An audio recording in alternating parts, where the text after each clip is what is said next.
إن الحمد لله نحمده ونستعينه ونستغفره ونعوذ بالله من شرور أنفسنا وسيئات أعمالنا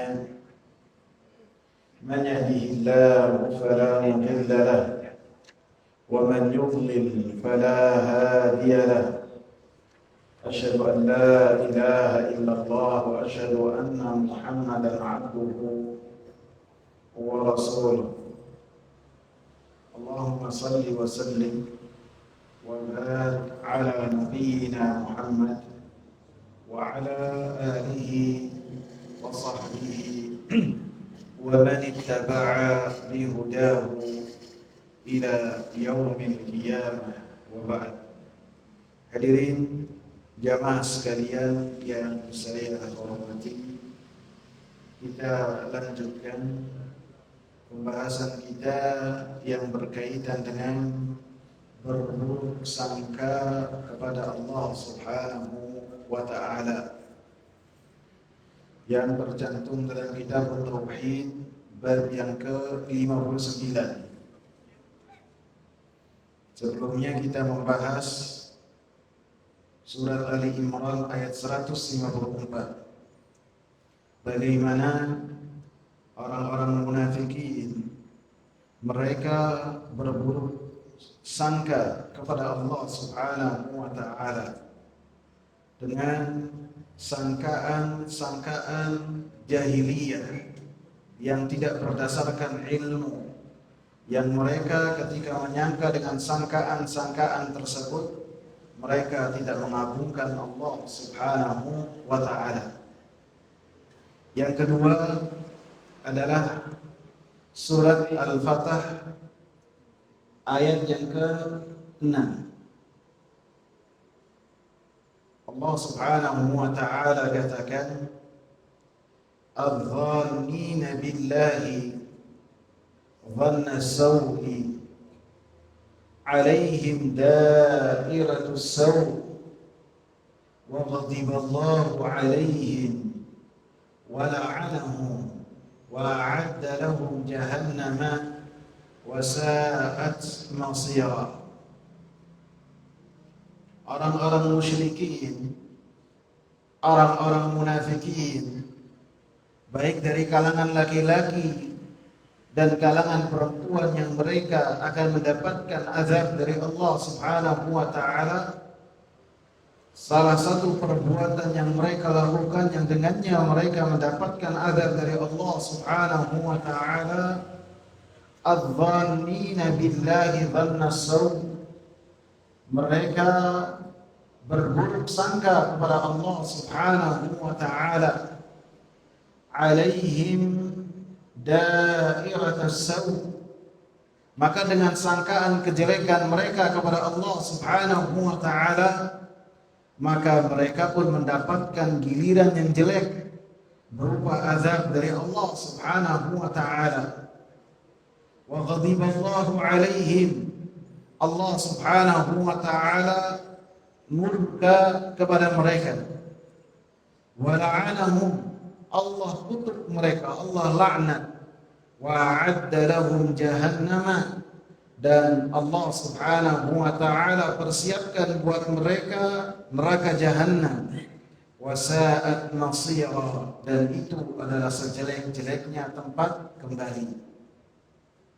Jamaah sekalian yang saya muliakan, dalam surat Al-Fatah ini, surat Al-Fatah ini berkaitan dengan kejadian yang besar, sebagaimana surat Ali Imran berkaitan juga dengan kejadian yang besar. Apabila dalam surat Ali Imran lebih dari 60 ayat Allah Subhanahu wa Ta'ala bahas di dalamnya bagaimana perincian dari peperangan Uhud yang terjadi pada tahun ketiga Hijriyah di bulan Syawal. Adapun surat Al-Fatah, maka ini membahas secara khusus peperangan Hudaybiyah ataupun perjanjian damai Hudaybiyah. yang mana Rasulullah sallallahu alaihi wasallam bermimpi, dan peperangan ini terjadi pada tahun 6 Hijriah di bulan Dzulqa'dah. Nabi sallallahu alaihi wasallam setelah 6 tahun tidak kembali ke kampung halamannya, beliau rindu untuk ke kota Mekah untuk menunaikan ibadah umrah. Maka Rasulullah sallallahu alaihi wasallam bermimpi bahwasanya beliau bersama dengan kaum muslimin menunaikan ibadah umrah dalam keadaan aman, sampai kaum muslimin dan Rasulullah mencukur habis rambut-rambut mereka. Itu yang dalam mimpi yang Rasulullah sallallahu alaihi wasallam lihat. Mimpinya Rasul, mimpinya Nabi itu apa? Wahyu. Maka ketika hal ini dikabarkan kepada kaum muslimin, maka 1.400 kaum muslimin semuanya mengikuti umrah bersama dengan Nabi sallallahu alaihi wasallam, melakukan perjalanan di bulan Dzulqa'dah. Dan Nabi sallallahu alaihi wasallam dengan 1.400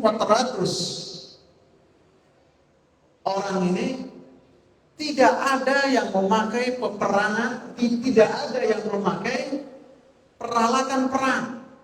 Semuanya bersiap untuk menunaikan ibadah umrah. Dan ketika membawa senjata, senjata yang biasa lazim dibawa oleh orang-orang yang melakukan perjalanan saja, bukan untuk berperang.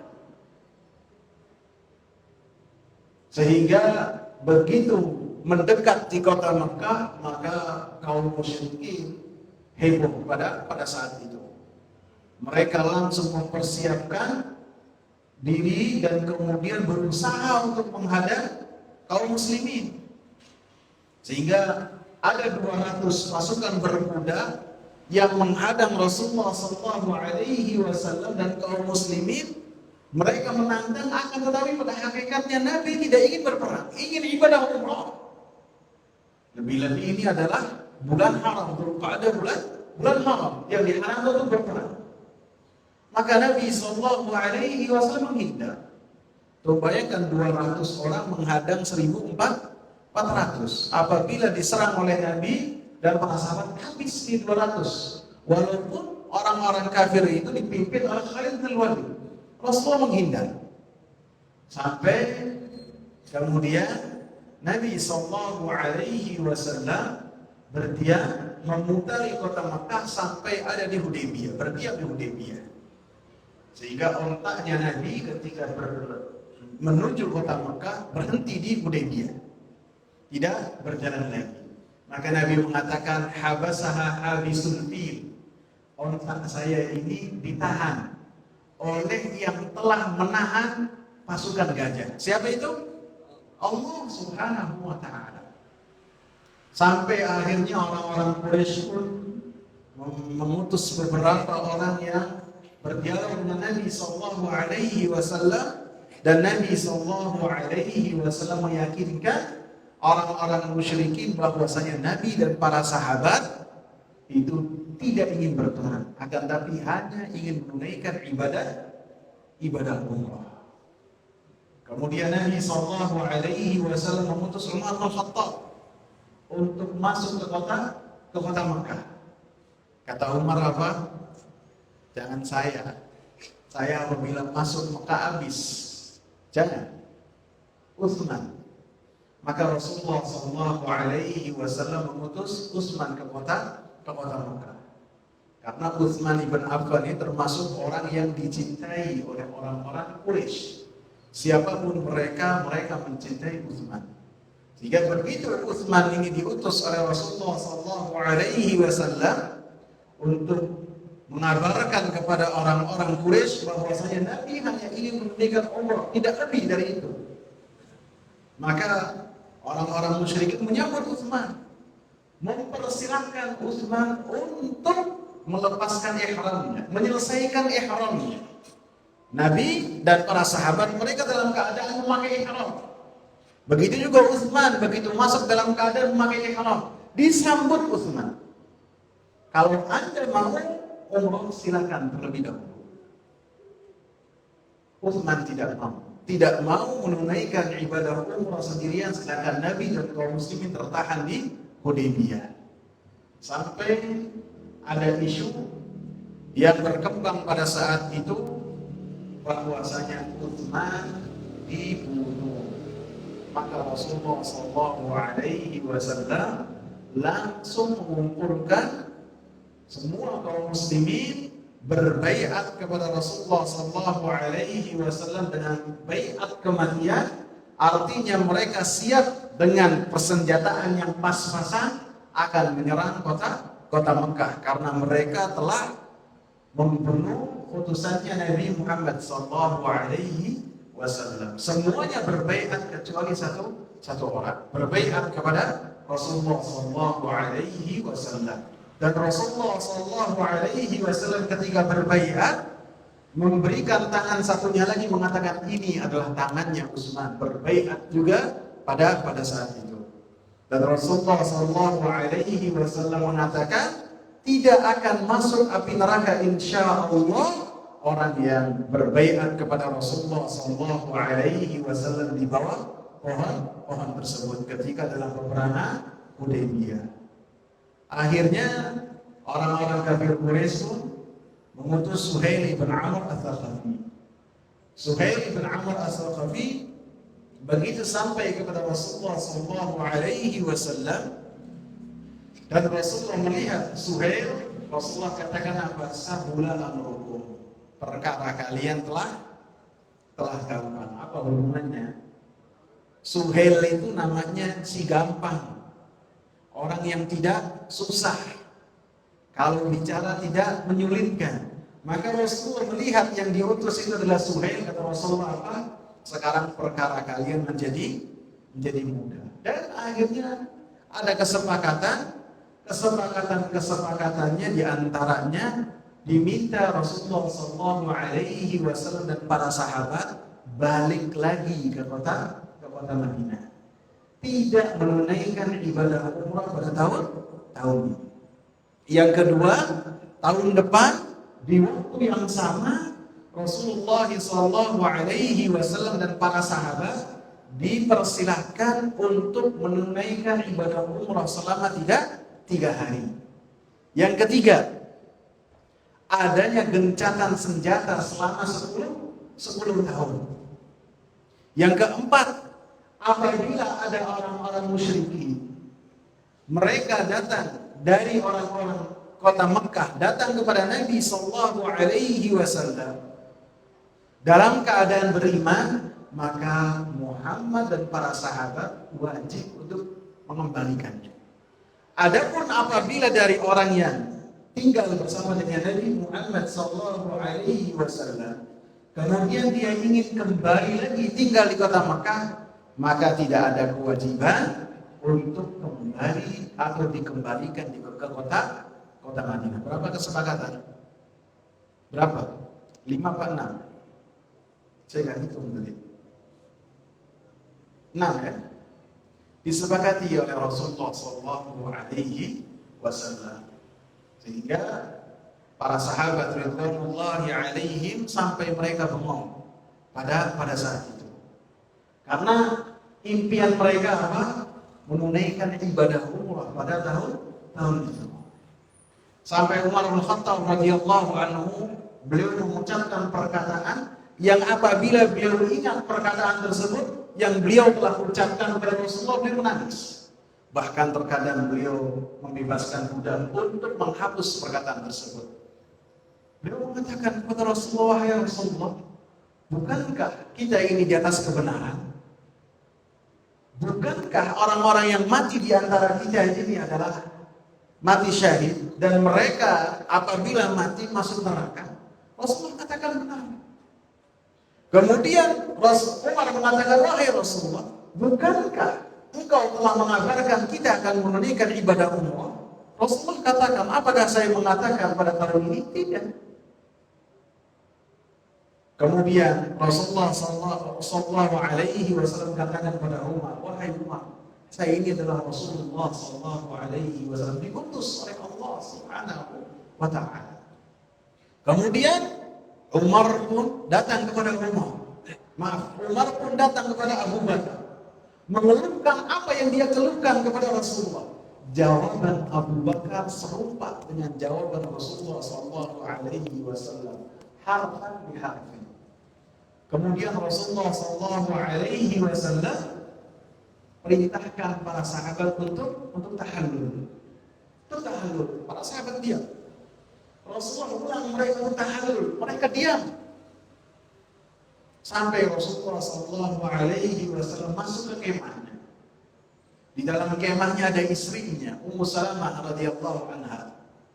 Ummu Salamah mengatakan, "Man aghdabaka ya Rasulullah? Ghadiballahu alaihi." Siapa yang menjadikan engkau murka ya Rasulullah? Sehingga Allah akan murka kepadamu. Karena wajah Rasulullah sallallahu alaihi wasallam apabila senang, apabila sedih, apabila marah, itu sangat jelas sekali. Tidak ada kepura-puraan dalam wajah Rasulullah sallallahu alaihi wasallam.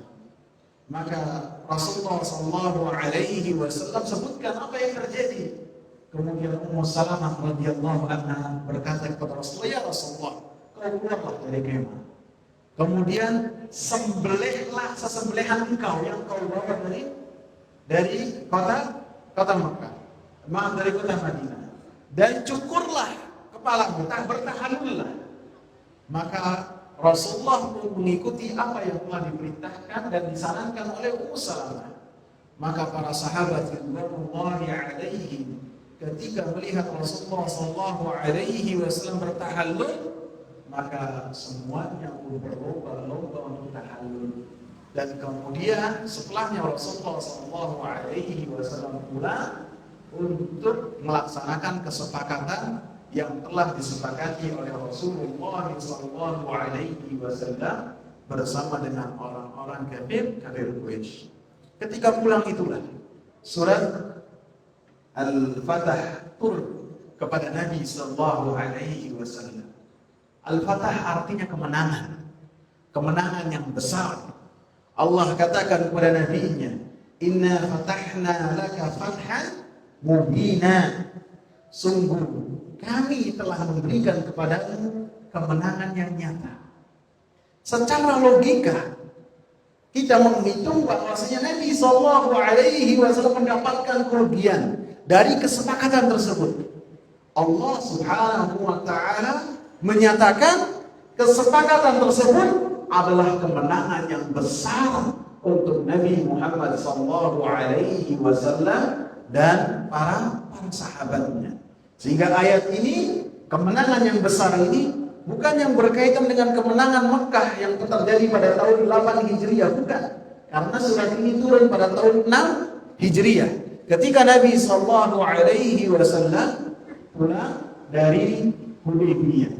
Kemudian di ayat yang ke-6 Allah Subhanahu wa taala katakan, "Wa yu'adzibal munafiqina wal munafiqati wal musyrikina wal musyrikati adh-dhannina billahi dhanna as-saw."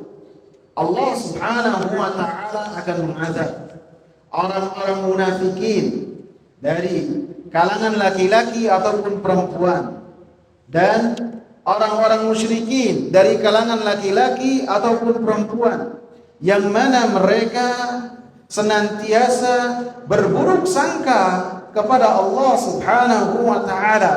Maka Allah Subhanahu wa taala katakan bahwasanya alaihim dairatus saw, maka bagi mereka juga akan mendapatkan kejelekan, yang kejelekan tersebut akan meliputi kepada mereka. Mereka berburuk sangka kepada Allah, berburuk sangka bahwasanya Allah Subhanahu wa taala tidak menolong nabinya, bahwasanya Nabi sallallahu alaihi wasallam perkaranya tidak akan nampak dan tidak akan menang, bahwasanya apa yang terjadi lepas dari ketentuan Allah Subhanahu wa taala. Maka Allah Subhanahu wa taala ancam mereka bahwasanya mereka pun akan mendapatkan sesuatu yang jelek, azab dari Allah, sebagaimana mereka berburuk sangka kepada Allah Subhanahu wa taala bahwasanya Nabi sallallahu alaihi wasallam yang diutus oleh Allah Subhanahu wa taala sebagai nabi akhir zaman, sebagai rasul akhir zaman yang ajarannya akan senantiasa tetap ada sampai menjelang hari kiamat. Mereka mengatakan nabi akan kalah, nabi perkaranya akan hilang. Maka mereka pun diadab sesuai dengan sangkaan-sangkaan mereka yang jelek kepada Allah Subhanahu wa ta'ala. Wa ghadiballahu alaihim, dan Allah Subhanahu wa ta'ala murka kepada mereka, orang-orang yang berburuk sangka kepada Allah Subhanahu wa ta'ala. Tentu Allah Subhanahu wa ta'ala ketika mensifati dirinya dengan satu sifat, Allah Subhanahu wa ta'ala artinya menetapkan untuk dirinya. Maka semua yang ditetapkan oleh Allah Subhanahu wa ta'ala, sifat-sifat tersebut kita tetapkan untuk Allah Subhanahu wa ta'ala tanpa kita menyerupakan sifat-sifat tersebut dengan sifat-sifat selain Allah, tanpa kita merubah maknanya. Apabila di dalam ayat ataupun hadis sangat jelas Allah dan Rasulnya mengatakan Allah murka, maka kita katakan Allah murka. Sehingga ketika murkanya tidak sama dengan murka selain Allah, laisa kamitslihi syai'un, tidak ada yang serupa dan sama dengan Allah Subhanahu wa ta'ala. Tidak boleh tahrif, tidak boleh merubah maknanya. Tidak boleh seseorang menetapkan bahwasanya Allah murka, kemudian artinya murka ini, ghadab ini ingin membalas dendam, ingin ini tidak, harus ditetapkan sesuai dengan apa yang telah ditetapkan oleh Allah Subhanahu wa ta'ala dan Rasulnya. Wala'anahum, dan Allah Subhanahu wa ta'ala melaknat mereka, menjauhkan mereka dari rahmat Allah Subhanahu wa ta'ala. Wa'adda lahum, dan Allah Subhanahu wa ta'ala persiapkan untuk mereka api neraka Jahannam sebagai tempat kembali mereka. Wasa'at masira, dan api neraka Jahannam tersebut adalah sejelek-jelek tempat kembali.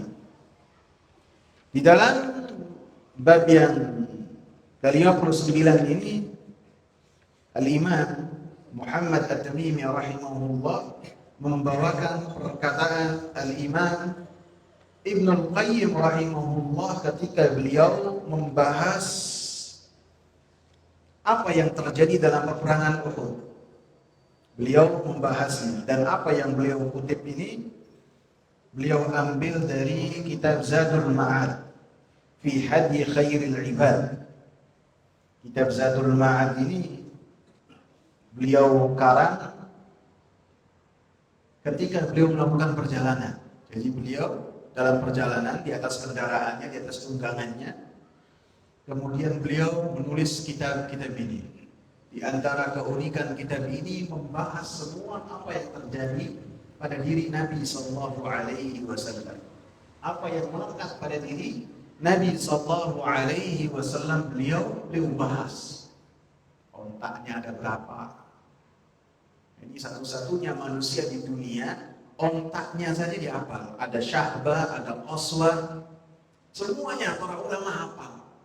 Sandalnya ada berapa? Disebutkan. Pembantunya siapa saja dihafal. Ada disebutkan oleh para ulama, termasuk oleh Imam Ibnu Al-Qayyim. Kemudian apalagi? Istrinya jelas, anaknya jelas, semua yang berkaitan dengan kehidupan Nabi dibahas, termasuk peperangan-peperangan yang terjadi pada diri Nabi sallallahu alaihi wasallam sebanyak 19 peperangan atau 18 peperangan yang Nabi ikut hadir.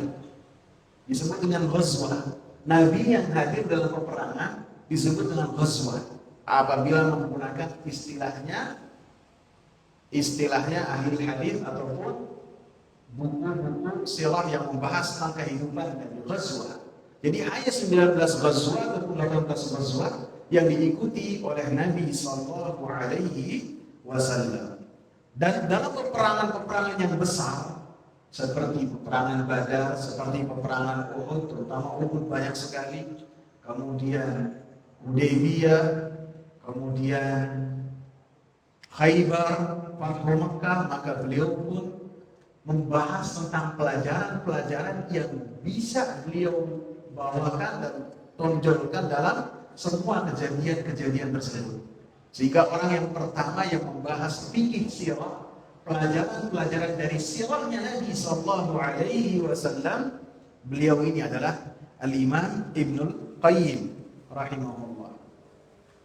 Dikatakan oleh Al-Imam Muhammad At-Tamimi rahimahullah, qala Ibnul Qayyim fil ayatil ula, berkata Ibnul Qayyim. Ibnul Qayyim ini namanya, siapa yang ada yang tahu namanya? Namanya siapa? Namanya Muhammad bin Abi Bakar Ad-Dimashqi. Beliau wafat pada tahun 751 Hijriah. Kenapa dipanggilnya Ibnul Qayyim? Apakah beliau punya anak Qayyim? Adapun kunyah beliau Abu Abdillah. Qayyim itu adalah julukan dari bapaknya. Adapun Al-Jauziyah itu nama sekolahan. Nama sekolahan yang mana bapaknya yang bernama Abu Bakar bin Ayyub menjadi seorang kepala sekolah besar di sekolahan Al-Jauziyah tersebut. Nah, kepala sekolah pada saat itu dinamakan dengan Qayyim. Paham sampai sini?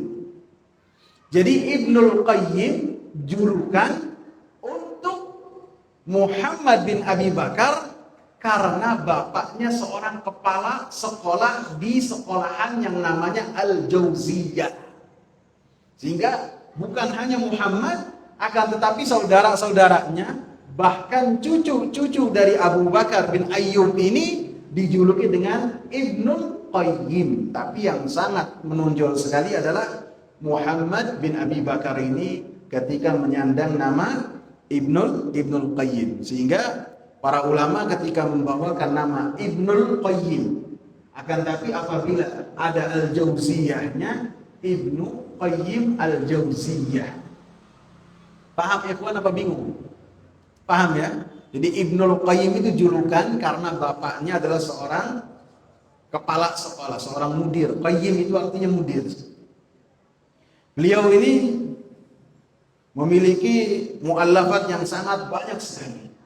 Bahkan Zadul Ma'ad ini beliau tulis ketika beliau dalam perjalanan. Ada lagi Risalah Tabukiyah, beliau tulis dalam perjalanan. Ada lagi apa lagi? Furusiyah, beliau tulis dalam perjalanan. Jadi antum bayangkan, tanpa referensi, semua yang beliau tulis itu ada di dadanya, hafal semua. Dan ketika menulis hadis, kebanyakan beliau ambil dari kitab Musnad Al-Imam Ahmad.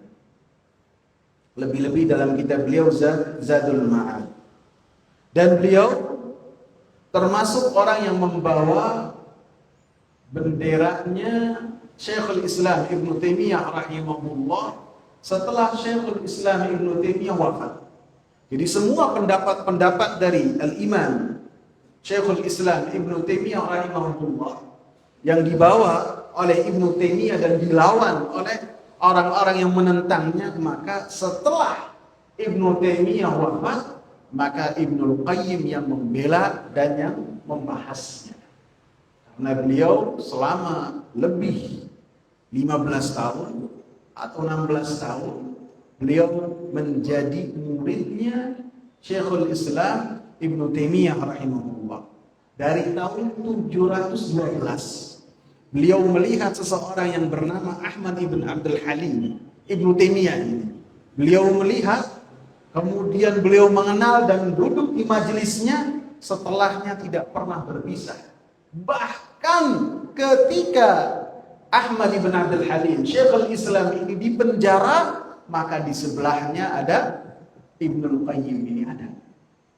Sehingga beliau senantiasa ada di samping Syekhul Islam sampai Syekhul Islam wafat pada tahun 728 Hijriah. Sehingga setelahnya beliaulah yang membawa bendera apa yang dibawa oleh Al-Imam Syekhul Islam Ibnu Taimiyah rahimahullah untuk semua kaum muslimin kembali kepada Al-Quran, kembali kepada sunnah Nabi sallallahu alaihi wasallam sesuai dengan pemahaman salafus saleh. Tidak terkekang dengan perkataan fulan, tidak terkekang dengan yang berkaitan dengan mazhab, tidak terkekang dengan tradisi-tradisi. Karena Al-Imam Ibnul Qayyim rahimahullah pun setelah Syekhul Islam wafat, beliau pun dipenjara kembali. Karena bagaimana pengingkaran beliau ketika mendapati sebagian kaum muslimin melakukan perjalanan untuk ziarah di salah satu kuburan, yang kuburan tersebut dinisbatkan kepada Al-Khalil. Maka Ibnul Qayyim membantah dan mengatakan ini adalah suatu kemungkaran yang tidak boleh untuk dilakukan. Dan ketika membantah pun beliau membawakan dengan dalil, bukan dengan perasaan, bukan juga dengan hanya mengatakan ini adalah pendapatnya Syekhul Islam, tidak. Beliau membawakan dalil dari Al-Quran dan sunnah Nabi sallallahu alaihi wasallam, dan ketika membawakan dalil bertentangan dengan penguasa dan bertentangan dengan ulama-ulama yang tidak berkenan dengan fatwa beliau, dan akhirnya beliau pun kembali ke jeruji besi. Dan beliau wafat pada tahun 751 Hijriah. Beliau wafat pada tanggal 13 Rajab. Dan beliau disolatkan di Masjid Al-Jami Al-Umawi di Damaskus. Beliau mengatakan, ini panjang ya perkataannya, dan yang dibawakan oleh penulis ini beliau ringkas. Kita bahas. Qala Ibnul Qayyim fil ayatil ula, berkata Al-Imam Ibnul Qayyim rahimahullah dalam ayat yang pertama, yaitu surat Ali Imran ayat 154. Fussira hadha adh-dhannu bi annahu subhanahu la yansuru rasulahu wa anna amrahu sayadmahil. Wa fussira bi anna ma asabahu lam yakun biqadarillahi wa hikmatihi. Dhan yang Allah subhanahu wa ta'ala sebutkan dalam ayat yang pertama ditafsirkan bahwasanya Allah subhanahu wa ta'ala tidak akan menolong Rasulnya, dan bahwasanya perkara yang dibawa oleh Rasulullah sallallahu alaihi wasallam akan lemah dan pudar. Wa fussira bi anna ma asabahu lam yakun biqadarillahi wa hikmatihi.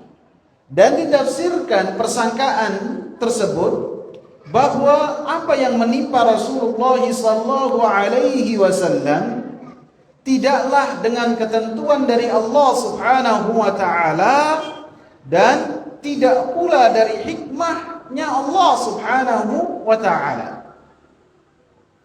Dan beliau pun mengatakan, wa fussira bi inkaril hikmati wa inkaril qadari wa inkari an yutimma amra rasulih sallallahu alaihi wasallam wa an yudhhirahu ala ad-din kullihi. Dan ditafsirkan persangkaan tersebut dengan mengingkari hikmah. Artinya perbuatan tersebut, apa yang terjadi kepada Rasul dan para sahabat, baik di peperangan Uhud dan peperangan Hudaybiyah, lepas dari hikmahnya Allah subhanahu wa ta'ala.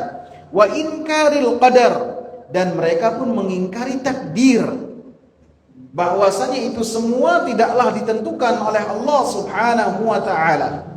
Wa inkari an yutimma amra rasulih sallallahu alaihi wasallam, dan mereka pun mengingkari bahwasanya apa yang dibawa oleh Rasulullah sallallahu alaihi wasallam perkaranya akan disempurnakan oleh Allah. Mereka mengingkari. Dan apa yang dibawa oleh Rasulullah sallallahu alaihi wasallam akan mengalahkan semua agama seluruhnya. Wa hadza huwa dhannus saw, dan ini adalah sangkaan yang jelek. Alladzi dhannahu al-munafiquna wal musyrikuna fi suratil Fath. Dan ini adalah sangkaan yang jelek yang telah disangkakan oleh orang-orang munafikin, orang-orang musyrikin yang Allah Subhanahu wa taala sebutkan dalam surat Al-Fatah. Jadi ini adalah persangkaan yang jelek yang disangkakan oleh orang-orang musyrikin, orang-orang munafikin, bahwasanya Allah Subhanahu wa taala tidak akan memenangkan Rasulnya, sehingga ketika terjadi kekalahan untuk kaum muslimin dalam peperangan Uhud, mereka mengira bahwasanya kemenangan yang didapat oleh orang-orang musyrikin adalah kemenangan yang terus-menerus yang akan dimiliki oleh orang-orang musyrikin atas orang-orang yang beriman. Sehingga orang-orang muslimin, kaum muslimin tidak akan menang lagi dalam peperangan apapun juga. Dan mereka pun meyakini bahwasanya semua yang terjadi ini bukanlah dari ketentuan Allah Subhanahu wa taala. Apabila seseorang menyangka satu hal terjadi tidaklah di atas dari ketentuan Allah Subhanahu wa taala, bukanlah takdir dari Allah, bukanlah apa yang telah ditentukan oleh Allah Subhanahu wa taala, maka mau tidak mau dia telah meragukan bahwasanya Allah Subhanahu wa taala ini yang mengatur alam semesta ini. Jadi bukan hanya membahas tentang takdir saja, akan tetapi akan meragukan rububiyahnya Allah Subhanahu wa taala. Kemudian akan mencela nama-nama Allah Subhanahu wa taala dan sifat-sifatnya yang berkaitan dengan takdir, yang berkaitan dengan perkara ini ada hikmahnya ataukah tidak. Ketika orang-orang musyrikin menganggap bahwasanya hal ini tidak ada hikmahnya, jauh dari hikmah Allah Subhanahu wa taala, maka seakan-akan mereka menuduh bahwasanya Allah Subhanahu wa taala tidaklah Al-Hakim, tidaklah Al-Alim, tidaklah Al-Khabir. Dan Allah Subhanahu wa taala tidaklah menetapkan satu perkara kecuali di dalamnya ada kebaikan yang banyak, sebagaimana yang terjadi pada kaum muslimin dalam peperangan Uhud, sebagaimana yang terjadi dalam perjanjian gencatan senjata dalam perjanjian damai Sulhul Hudaybiyah. 10 tahun kedamaian yang tadinya tidak bisa dakwah dengan tenang. Sehingga Rasulullah sallallahu alaihi wasallam setelah ada perjanjian damai dengan orang-orang Quraisy, langsung fokus Rasulullah ke mana? Ke orang-orang Yahudi. Ini musuh kedua yang senantiasa merongrong Nabi dari dalam. Begitu pulang dari Mekah, beliau selesai menunaikan ibadah umrah, walaupun tidak sempat tawaf, tidak sempat sabit, tidak sempat sa'i, tapi umrahnya sempurna. Karena termasuk dari orang-orang yang melakukan umrah tapi terhalang. Maka Rasulullah setelahnya langsung fokus menghadapi orang-orang Yahudi yang ada di kota Khaybar. Setelahnya Rasulullah sallallahu alaihi wasallam kemudian berdakwah kepada Heraklius, kepada raja-raja yang mereka tinggal di dekat jazirah Arab. Rasulullah sallallahu alaihi wasallam dakwah mereka. Sebagaimana hikmah yang besar yang terjadi dalam peperangan Uhud, Rasulullah Subhanahu wa taala tidak memberikan setiap peperangan kemenangan. Karena apa? Karena apabila semuanya diberikan kemenangan, maka orang-orang yang tidak ada dalam hatinya kecondongan kepada Islam, mereka akan masuk Islam. Karena melihat agama ini kalau perang menang terus. Lebih-lebih ada hikmah yang besar bahwasanya kemaksiatan kepada Allah, kemaksiatan kepada Rasulullah sallallahu alaihi wasallam dampaknya itulah dampak yang buruk, baik di dunia lebih-lebih di akhirat. Jadi pelajaran-pelajaran yang sangat banyak sekali dan dibawakan oleh Imam Ibnu Qayyim rahimahullah dalam kitab beliau Zadul Ma'ad. Insyaallah dalam apa yang dikatakan oleh Imam Ibnu Qayyim pun banyak pelajaran yang akan kita bawakan pada kesempatan yang akan datang. Ada 4 lembar atau 4 halaman yang dicantumkan oleh Imam Muhammad At-Tamimi rahimahullah. Kita cukupkan, semoga bermanfaat. Lanjutkan lagi, sekarang kan salat Isya-nya mundur. Kalau setelah azan kita lanjutkan lagi, takutnya selesai jam 8 kurang. Semoga bermanfaat. Subhanakallahumma bihamdika asyhadu an la ilaha illa anta astaghfiruka wa atubu ilaik. Assalamu alaikum warahmatullahi wabarakatuh.